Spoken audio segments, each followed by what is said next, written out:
this devlog, I'll be talking about the development of Mordhau, what we've been working on recently, and what our plans will be for the future leading up to release. We'll start with some of our newest additions to the game, and features that are coming soon. First off, archery. We've been taking our time with this as we want it to feel rewarding for the archer, yet at the same time we don't want players on the receiving end to feel helpless and frustrated. One of the main points of archery is the sway mechanic. We needed a way to keep bows from being a point and click system, but at the same time, we didn't want to take control away from the player with a random spread, so we've implemented sway into aiming a bow. When you draw back the bow, you'll have a pronounced initial sway, but after a second it'll settle into the sweet spot, allowing you to take accurate shots. Hold the bow back for too long and you'll start to shake, and after a little while longer you'll be forced to cancel that shot. The recurve bow is a little bit more forgiving in terms of sway, and the longbow is best used for precisely hitting enemies from afar.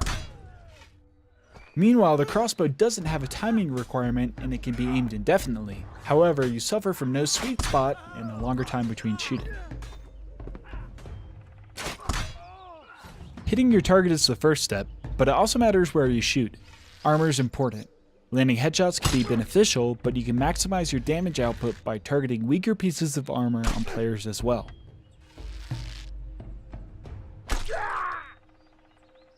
All of this comes together to create a system where archers can shoot nearly as fast as they can aim, but it requires lots of skill and practice to effectively take down players on the battlefield.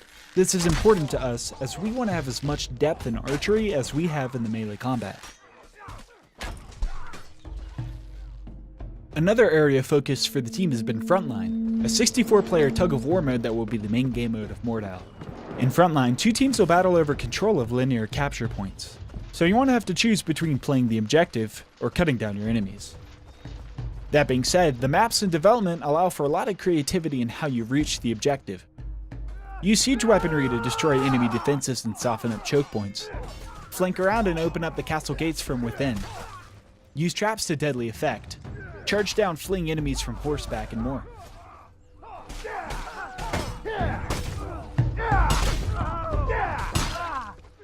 Vehicles have been added to the alpha testing, but they're still being improved, especially horse combat, which can be terrifyingly powerful. Cavalry can charge through multiple opponents, and lances can kill enemies with a single unblockable hit, but this comes at a cost. Get surrounded by your opponents, and you'll be quickly unhorsed and cut to bits.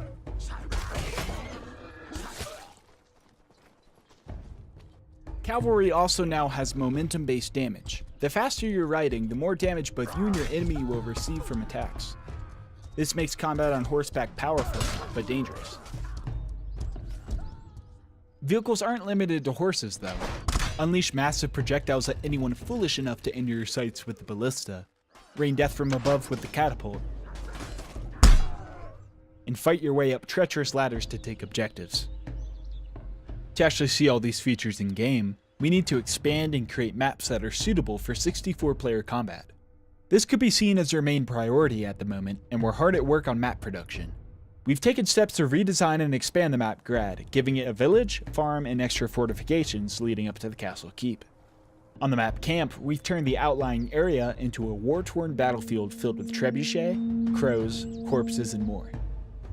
As for new maps, we've already added two: Tourney, a medieval tournament grounds plus a military barracks, and Mountain Peak, a frigid mountainous encampment with an emphasis on verticality and dangerous choke points.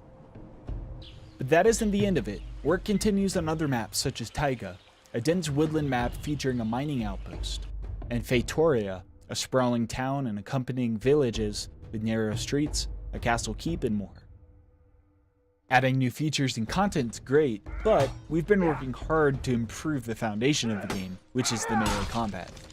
It's important that we get this to a fun, balanced, polished state for the release of the game, and we've done a lot to reach this goal during the closed alpha, which couldn't have been possible without the help of our testers. Mordhau offers the player an unparalleled amount of control over the angle, timing, and location of attacks. However, this can come with some unintended side effects. We've made sure to strike a balance with this that encourages normal-looking fights without taking control out of the hands of the players. In pre-alpha, we got rid of reverse attacks, and recently we've added in a mechanic to remove 360-degree spins without affecting the ability to fight multiple people surrounding you. We've also made tweaks to how weapons act against different levels of armor. While Mordhau isn't a simulator, we do like to take inspiration from reality when it works well with the gameplay. We've made blunt weapons do higher amounts of damage to heavy armor, but they're typically slower and have less damage output when compared to cut-based weapons on lightly armored opponents. In addition to tweaking damage, blunt weapons no longer pass through enemies when you hit them, which looks a lot more believable, but also improves gameplay.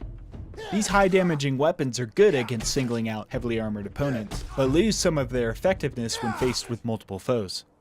While weapon balance is critical, we've also been hard at work on improving the weight and feel of the combat.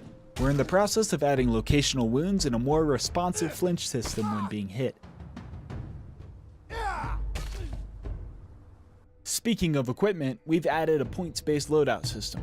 All weapons, armor, and equipment now cost points, so you can choose to wear heavy armor and sacrifice some of the most powerful weapons, run a halberd at the cost of armor, or anything in between. This creates a fun, balanced loadout system without limiting the player to preset classes, and allows more freedom to how you make your warrior.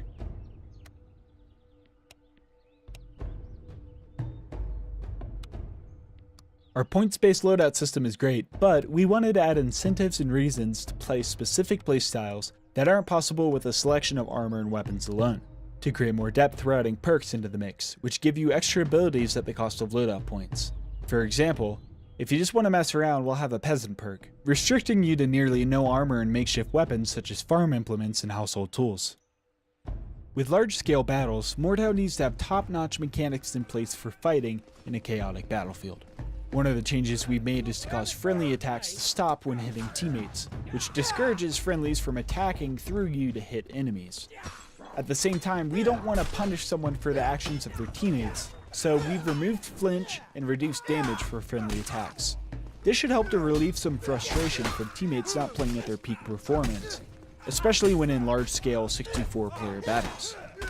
Animations are another front we've been improving. We've already done quite a few adjustments to make attacks feel snappier, as well as procedural lower body animations that make characters look much more rooted when in combat. In addition to this, attacks are now active for less time, and the arc for weapon swings is being improved. These changes not only look better, but also speed up the pace of combat. Netcode hasn't been safe either.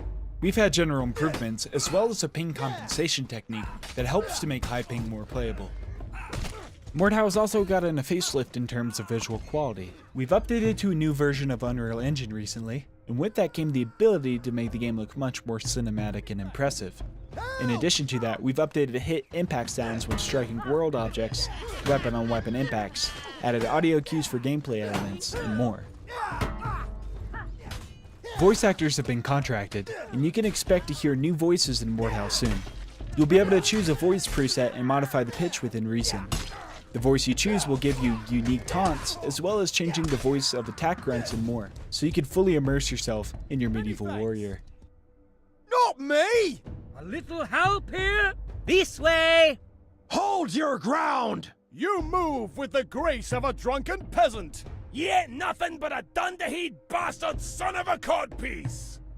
You wanna try that again, sunshine? Fucking hell, check out this legend! Give me a hand, you muppet! Other quality of life features that have been improved are HUD elements. You can now see damage done, assists, and more, as well as a satisfying kill sound. If you prefer more of a minimalist approach, don't worry. These UI elements can be toggled to suit your tastes. Our UI artist has also upgraded the armory. When selecting weapons, you're now able to see detailed statistics to include damage against all armor types, weapon timings and speeds, stamina values, and more. Better yet, all of this comes directly from the code, so you'll never have to worry about the armory becoming outdated with subsequent patches to the game. Speaking of weapons, we've been hard at work to expand the roster and give you more tools to remove heads with. Our new weapons range from the fetish sword, a training longsword for practicing your skills, elegant rapiers for dueling, a double-headed war axe, a one-handed short spear perfect for use with a shield, a one- or two-handed messer that's great at slashing through lightly armored foes, and the S-Stock, a fast two-handed stab-based sword. On the larger end, we've added in the Maul, a slow, short, high damaging weapon that's capable of one-shot kills on heavy armor, and the Executioner's Sword, a massive sword that can cut down enemies with ease. But work doesn't stop there, more equipment's on the way, like this Viking-inspired round shield. In addition to adding in brand new weapons, we've also added extra weapon skins for the ones we already have. They look great and nearly all of them are inspired by historically accurate weapons from the medieval era. There's too many to show in just one video, but a few pieces include the cleaver not only being a single-edged Viking era sword, but now also has a skin set to include the medieval falchion. And we've expanded the parts for the Evening Star as well. Run a historically accurate peasant weapon, or run something that looks a little bit more fancy. Armor hasn't gone unnoticed either. Our artists have been hard at work adding new items so you can make the perfect medieval warrior. We've added better helmets for a Crusader kit, gorgeous heavy armor, and an assortment of light armor pieces to make a dashing rogue. Weapons and armor aren't the only things you can bring into battle. A recent addition has been utility items such as smoke and fire bombs, and dedicated throwable weapons. Throwing knives are great against light armor, axes can deal good damage to more tanky opponents, and if you're on a budget, you can just chuck rocks at your enemies.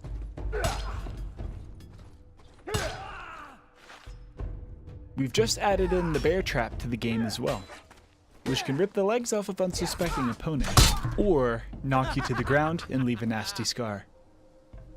If you're more of a support player, don't worry. We've added in the wooden mallet and the blacksmith hammer, which can be used to repair fortifications or vehicles on the battlefield. Fortifications come in the form of castle gates, boarded up passageways, and more, which can be destroyed and repaired during the course of a battle, and can allow alternate routes into objectives. We've already done quite a lot to improve and add to the game, but work still continues. There are quite a few things we're still looking to complete before we're confident releasing Mordhau to the public. We want players, especially those who are new to the genre, to have tools at their disposal to learn the mechanics and improve their skill. To accomplish this, we're going to be working on a useful tutorial and detailed statistics so you can measure your performance. In addition to this, Frontline will have a soft matchmaking feature. This isn't designed to perfectly match up 64 players of equal skill, but more to give players a way to gradually face more challenging opponents as they master the combat of Mordhau. Still, more things need to be done for release, such as UI and user experience tweaks, cosmetic progression, more music, more maps, more gore and visual effects, and the list goes on and on. Speaking of release, we don't have a date set as of now. We're working as hard as we can to get Mordhau out to the public, and you can expect it sometime in early 2019. We'd love to see people enjoying our project for years to come, but this means we need to do things the right way. We don't want to rush out a half-finished product or have a shaky launch. Thanks for watching. Make sure to follow us on social media for more information as we near closer to full release.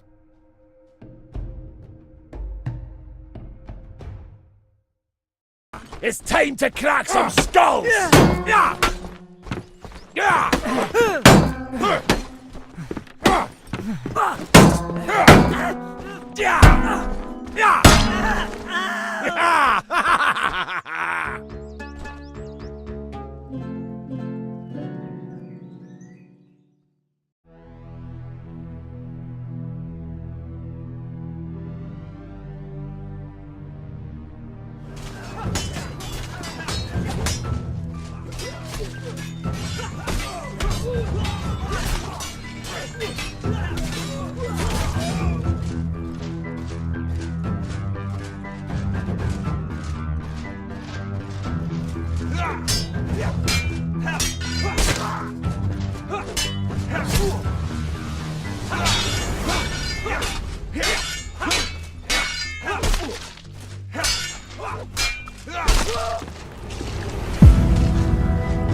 Huh.